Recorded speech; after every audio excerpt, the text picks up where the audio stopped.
नमस्कार मित्रांनो, मी पुन्हा एकदा आता टोयोटाच्या शोरूममध्ये आलेलो आहे. कारण की आपली टोयोटा हायरायडर झाली आहे 10,000 किलोमीटर आणि 10,000 किलोमीटरला काय खर्च येतो, काय काय करायला लागतं ते तुम्हाला सांगतो. म्हणजे फ्री सर्व्हिसिंग आहे. म्हणजे फ्री सर्व्हिसिंगमध्ये फक्त लेबर चार्जेस लागत नाही, हे तुम्ही लक्षात ठेवा. आणि बाकीचं चार्जेस लागतं. हे आहे ऑइलमध्ये टाकायला फ्लश, म्हणजे ऑइलचा फ्लश ऑइल जेवढं इंजिनमध्ये आहे तेवढं घाण निघून जाते पूर्ण. त्यामुळे गाडी चालू करून हे फ्लश ऑइल टाकायचं आणि पूर्ण ऑइल 10 मिनटं गाडी चालू ठेवायची. 10 मिनटं चालू ठेवल्यानंतर पूर्ण लिक्विड घाण खाली म्हणजे सगळं ऑइल पूर्ण चिकटलेलं पूर्ण खाली नेतं. हे आता वायपर टेस्टिंग करत आहे. पाणी कसं पडतंय, काय पडतंय, काय होणार आहे, पूर्ण चेकिंग करते. टोयोटा म्हणजे ह्या बाबतीमध्ये पूर्ण लक्ष देते की त्यांच्या गाड्या जरी नसतील, सुझुकीच्या गाड्या जरी असतील तरी ते पूर्ण लक्ष देणार.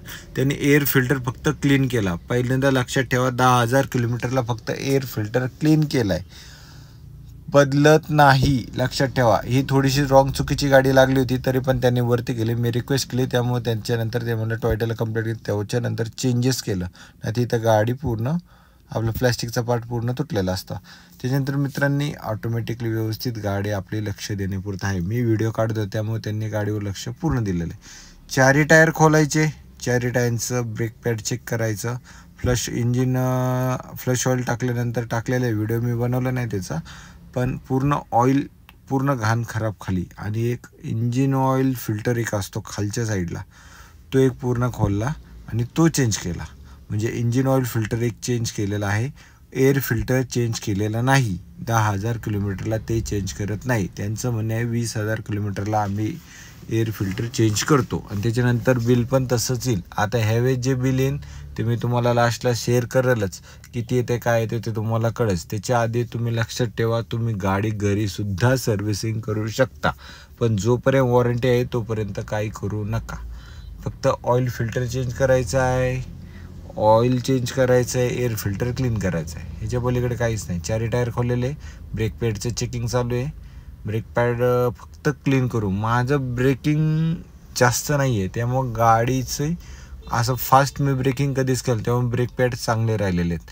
ओके, म्हणजे ब्रेक पॅडला प्रॉब्लेम नाही आहे. आय थिंक 20,000 किलोमीटर होतोपर्यंत तरी नाही आहे असं त्यांचं म्हणणे आहे. तर गाडी 10,000 किलोमीटरनंतर मी आणले, पण अजून 10,000 किलोमीटरनंतर काय खर्च येईल काही सांगू शकत नाही मी. पण आता ह्यावेळेस तर ब्रेक पॅड चांगलं आहे. आणि आता ते नवीन क्लीन ऑइल टोयोटा कंपनीने सेमी सिंथेटिक, म्हणजे कंपनी टोयोटा अशी आहे, दुसऱ्याचं घेतलं तरी टोयोटा नाव लावून देते की टोयोटाचं. तसं मारुती सुझुकीची घेणार आणि टोयोटा लावून देणार. आता 3.3 लिटर म्हणजे 300 ml वरती जास्त 3 लिटरला एवढं ऑइल त्यांनी टाकणंच आहे. तेवढं ऑइल ते टाकतात. 3.3 लिटर सेमी सिंथेटिक तुम्ही इथं पाहू शकता, टोयोटाच्या ब्रँडमध्येच आहे. आणि पूर्ण टाकल्यानंतर मग इंजिन एकदा ऑन करून फिरवणार, ते एकदा लेवल पण चेक करते. हे लास्ट बॅक साईडचं म्हणजे चारही डिस्क ब्रेकचे पॅड चेक करणं कंपल्सरी आहे. गाडीचं यूज कसा आहे, एक हाती आहे का, जागा ब्रेक मारता का नाही. जर तुमचं ब्रेक पॅडची तुम्हाला तुमच्या याची काळजी असेल की खर्च भविष्यात निघावा नाही, त्याच्यामुळं ते तुम्ही व्यवस्थित ब्रेक करणं गरजेचं आहे. ऑइल चेक झालेलं आहे आपलं आणि आता पुढले 2 डिस्क ब्रेक राहिलेले आहेत. आणि आता गाडी त्यांनी ऑन केलेली आहे. मी आता ह्याच्यामध्ये आवाज म्यूट आहे, पण गाडी ऑन केलेली, ते ऑइल पूर्ण फिरवणार, नंतर परत एकदा चेक करतील.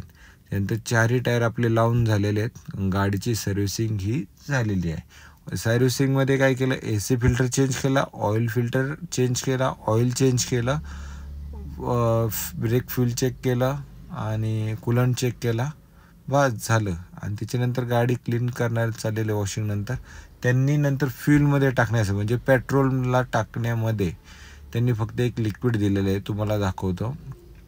ते मी ज्यावेळेस टँक फुल करल, आता 16.3 तर ॲव्हरेज आहेच मला अजून, पण एवढं हायवेला दाखवती, पण ते देत नाही सिटीमध्ये. आता हे जे दिलं आहे त्यांनी मला, तुमच्या टँक फुल केल्यानंतर पेट्रोल फुल टँक करा, त्याच्यामध्ये हे लिक्विड टाका, जी टँकमधली घाण असेल ती सगळी क्लीन होऊन जाईल, पाईप क्लीन राहील, तुम्हाला ॲव्हरेज इन्क्रीज होईल, 1-2ने मायलेज इन्क्रीज होईल असं त्यांचं म्हणणे आलेलं आहे. तर आपण ह्यावेळेस काय करू, फुल टँक करू आणि पुन्हा एकदा ॲव्हरेज काढू.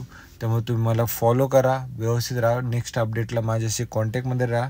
मी तुम्हाला मेसेजद्वारे किंवा नेक्स्ट व्हिडिओद्वारे सगळे अपडेट देत राहील. त्यामुळे जय हिंद, जय महाराष्ट्र. व्यवस्थित माहिती आवडली असेल तर लाईक करा, आणि तुमचं काही क्वेश्चन असेल तर बिंदास्त मला कमेंटमध्ये सांगा.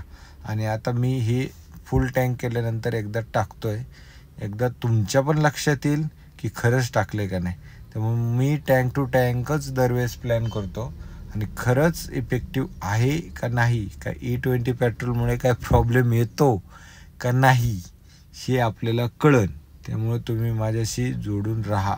तुम्हाला ॲव्हरेजला इफेक्ट येईल असं मला वाटत नाही, पण ॲव्हरेज यांनी इन्क्रीज होईल हे त्यांनी श्युरिटीने मला सांगितलं आहे. ओके, जय हिंद, जय महाराष्ट्र. हे लास्टचा व्हिडिओ. तुम्हाला काय वाटलं तर मला. त्याचप्रमाणे मी फ्यूल पूर्ण टाकल्यानंतर घरापर्यंत काय मला ॲव्हरेज दाखवलं तर 16.3, म्हणजे ॲव्हरेजमध्ये असा पण काही चेंजेस झालेला नाही आहे फुल टँक करूनसुद्धा. त्यामुळे लक्षात घ्या. आणि जे बिल आलं आहे मला तर ते तुम्ही लक्षात घ्या, 5,474, म्हणजे 5,500. स्कोडा स्लावियाला 3,500 बिल आलं होतं 10,000 किलो किंवा वर्षाची फुल सर्व्हिसिंगमध्ये. तर ह्यांचं 5,000 आलं आहे. काय करतात माहीत नाही. सेम सगळं केलं आहे स्कोडा स्लावियाने, पण ह्याच्यात पण 5,000 जास्त. आणि म्हणते टोयोटाची सर्व्हिसिंग स्वस्त आहे, स्कोडा स्लावियाची स्वस्त आहे आय थिंक फर्स्ट सर्व्हिस.